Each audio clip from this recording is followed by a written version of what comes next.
Hello friends, coming back to the series of accountancy और आप सभी लोगों को मेरा नमस्कार।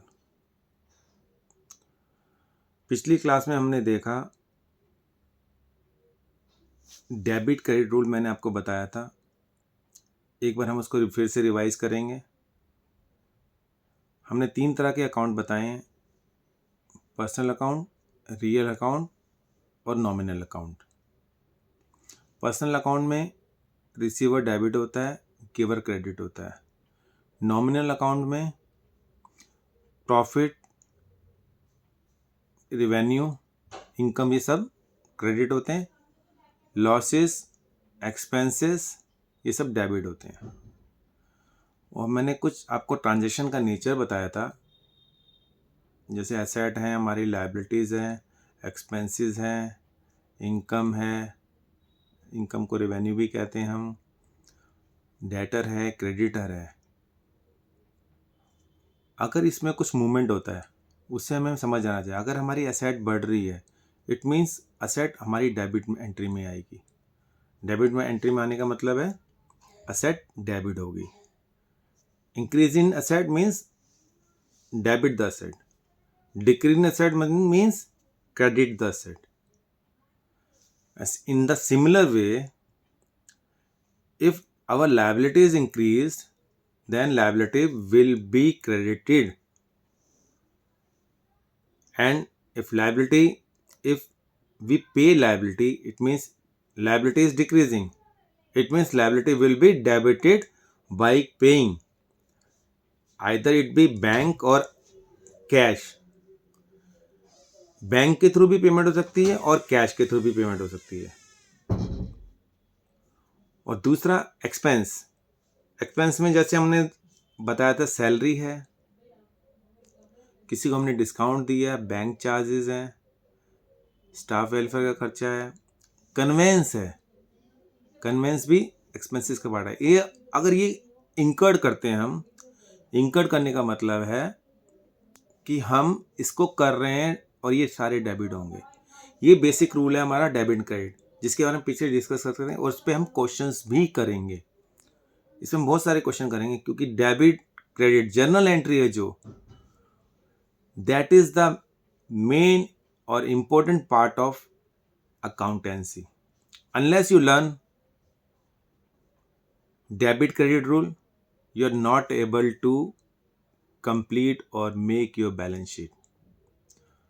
It is very necessary, it is absolutely required from everyone that you must learn debit credit rule.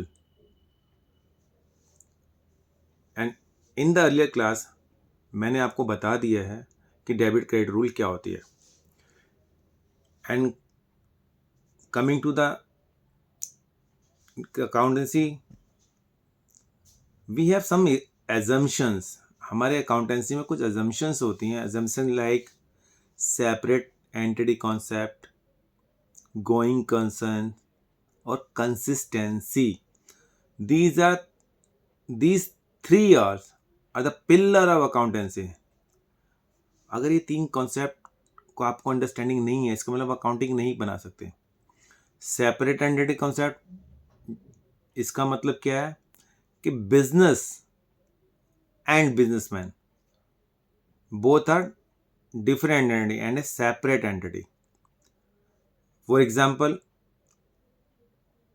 ABC limited एक company है और उसके डायरेक्टर और उसके शेयर होल्डर, इनफैक्ट हम rather we should say share holder, वो उनके ऑनर हैं जो वो डिफरेंट एंटिटी हैं। और हम प्रोप्राइटरशिप फर्म या पार्टनरशिप फर्म में जाते हैं, प्रोप्राइटरशिप में ऑनर जो प्रोप्राइटर है वो और प्रोप्राइटरशिप फर्म दोनों डिफरेंट एस्पेक्ट हैं। अगर कुछ भी इनके बीच में ट्रांजेक्शन हमें इसको रिकॉर्ड करना है। ऐसा नहीं है कि अपने बिजनेस को आप बिना कोई एंट्री करे निकाल के ले गए पैसा, बिना किसी एंट्री के हमने पैसा डाल दिया, बिना किसी एंट्री के हमने प्रॉफिट ले लिया, बिना किसी एंट्री के हमने लॉस बियर कर लिया। इन सब के लिए आपको पास अकाउंटिंग एंट्री करनी पड़ेगी। और दूसरा कॉन्सेप्ट हमारा main, going concern. This is the most important concept of accountancy. इस कॉन्सेप्ट में क्या होता है, हम अज्यूम करते हैं कि हम जो बिजनेस खोल रहे हैं एक पर्टिकुलर ईयर के लिए नहीं, 2 साल के लिए नहीं, 1 साल के लिए नहीं, हम ये अज्यूम करके चलते हैं our business will go for a long time, for infinite number of year. अगर हम ऐसा नहीं करें तो क्या होगा? अगर आप अज्यूम करते हैं, लेट्स अज्यूम कि आपने 2 साल के लिए बिजनेस खोला है, तो आपने जो एसेट खरीदी है वो आपको 2 साल के अंदर डेप्रिशिएट करेंगे, और वो डेप्रिसिएशन करना 2 साल में किसी को राइट ऑफ करना, किसी को ख़त्म करना, अगर आपने कोई सपोज करो बिल्डिंग खरीदी, 2 साल में राइट ऑफ नहीं कर सकते आप उसे। हम अज्यूम करेंगे कि हमारी कंपनी चलती रहेगी गोइंग कंसर्न। अगर गोइंग कंसर्न में खतरा है तो आपको एक डिस्क्लोजर देना पड़ता है कि हमारी गोइंग कंसर्न में खतरा है, हमारी कंपनी बंद हो सकती है, ताकि शेयर होल्डर जो स्टेक होल्डर्स हैं हमारे, उनको पता लग सके कि कंपनी में प्रॉब्लम है। और गोइंग कंसर्न के एग्जम्पशन बहुत जरूरी है। और तीसरी कॉन्सेप्ट है हमारी consistency. Consistency in policy and accounting. Consistency क्या होती है? जैसे कि आपने देखा कि डेप्रिसिएशन, मैंने आपको डेप्रिसिएशन के बारे में बताया। डेप्रिसिएशन लगाने के 2-3 मेथड होते हैं, जैसे स्ट्रेट लाइन मेथड। डेप्रिसिएशन होता क्या है? Depreciation is wear and tear of A asset. वो हम अकाउंटिंग में चार्ज करते हैं, उससे हम असेट की वैल्यू को कम करते जाते हैं। जैसे कि हमने कोई कंप्यूटर खरीदा फॉर बिजनेस के लिए हमने कोई कंप्यूटर खरीदा है, तो इसका मतलब आपको उसको धीरे धीरे करके उसे ख़त्म करना है। आपको 1 साल में उसको पूरा एक्सपेंसेस मान के नहीं करना। अगर आप क्या करोगे, आप 1 साल में पूरा एक्सपेंसेस मान लेंगे, इसका मतलब आपका प्रॉफिट सही फिगर नहीं दिखा रहा, आपकी balance sheet true and fair view नहीं दिखा रही है।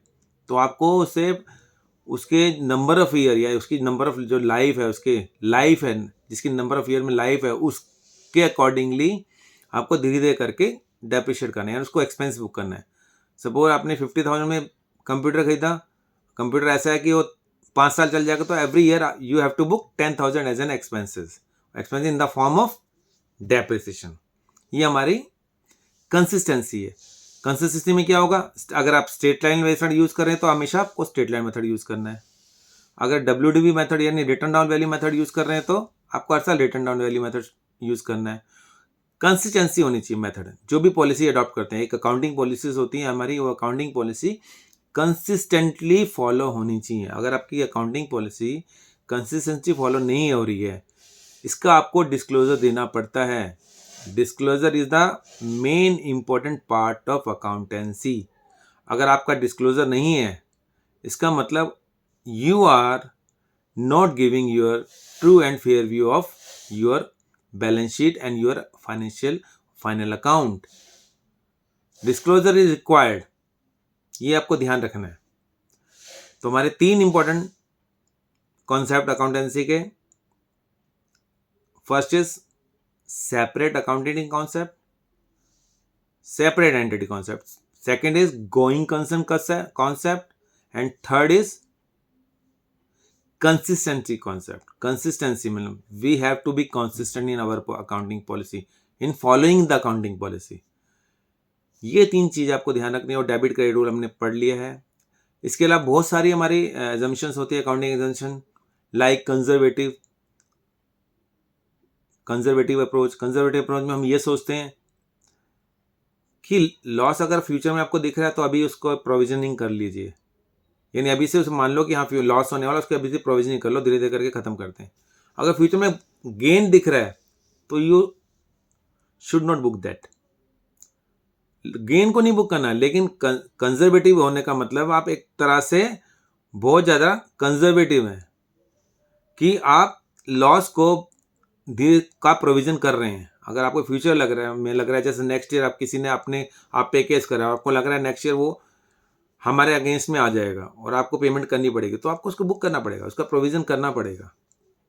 ये चीज़ है हमारी कंसिस्टेंसी, उसके अंदर है डिस्क्लोजर रिक्वायरमेंट जो होती है हमारी। और इसके साथ साथ हमारे और भी अप्रोच हैं, जैसे कि हमने अप्रोच में बताऊं कि अकाउंटिंग पीरियड। अकाउंटिंग पीरियड क्या होता है? अकाउंटिंग पीरियड मीन्स हम एक अकाउंटिंग पीरियड के अंदर अकाउंटिंग करते हैं. It may be a calendar year और it may be a financial year. Calendar year means January to December and financial year means 1 April to 31 March. इसी के साथ और कॉन्सेप्ट है जो अकाउंटेंसी की, वो मैं नेक्स्ट वीडियो में आपको लेकर आऊँगा. वीडियो में आप ज़्यादा लंबा नहीं करना चाहता.